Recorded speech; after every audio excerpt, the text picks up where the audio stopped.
தஞ்சாவூர் உரப்படை பண்ணுறதுக்கு எதெல்லாம் போட்டு ஊற வைக்கணும்னு பார்க்கலாம்.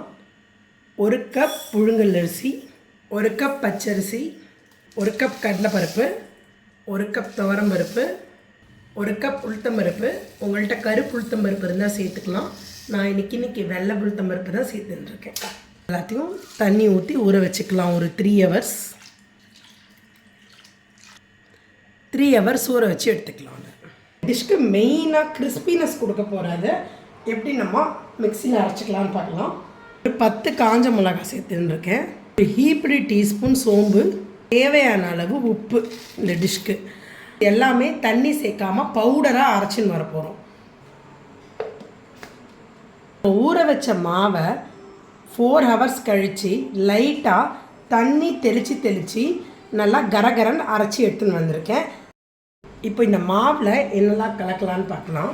ஒரு பெரிய வெங்காயம் பொடிசாக நறுக்கினது, 4 டேபிள் ஸ்பூன் சொரைக்காய், மிக்சருக்காக சேர்த்துக்கிறோம் சொரைக்காவை, கொரியாண்டர் லீவ்ஸ், கருவேப்பிலை, இந்த வரப்படைக்கு நான் இப்போ பல்ஸ் மோடில் அரைச்சின்னு வந்தேன் இல்லையா, தண்ணி சேர்க்காமல், அந்த பொடி, காஞ்ச மிளகா, சோம்பு, உப்பு. கையால் தான் கலக்கணும். இந்த திக்னஸ் இருக்கணும் மாவு, ஏன்னா நம்ம டைரெக்டாக எண்ணெயில் ஊற்றி எடுக்க போகிறோம். கிட்டத்தட்ட ஒரு வடை மாதிரின்னு வச்சுக்கோங்களேன். ஒரு ஷாலோ ஃப்ரை தான் பண்ண போகிறோம்.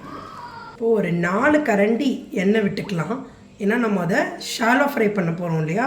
எண்ணெய் நல்லா காஞ்சிடுத்து ஒரு லேடல் எடுத்து மாவுலேருந்து விட்டுக்கலாம். நிறைய விடக்கூடாது, நிறைய விட்டோன்னா நம்ம வேகாது. குட்டி குட்டியாக விட்டுக்கலாம். ஒரு சின்ன மூடி வச்சு இதை மூடிக்கலாம். அப்போ அது ஒன்று போல் வேகும். இப்போ எப்படி வெந்திருக்குன்னு பார்க்கலாம். இந்த பக்கம் திருப்பி போட்டுக்கலாம்.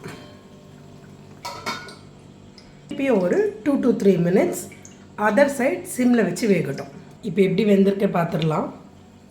இப்போ பாருங்கள், இது எவ்வளோ சூப்பராக 2 பக்கமும் அழகாக வெந்திருக்குன்னு சொல்லி. தஞ்சாவூர் உரப்படை ரெடி.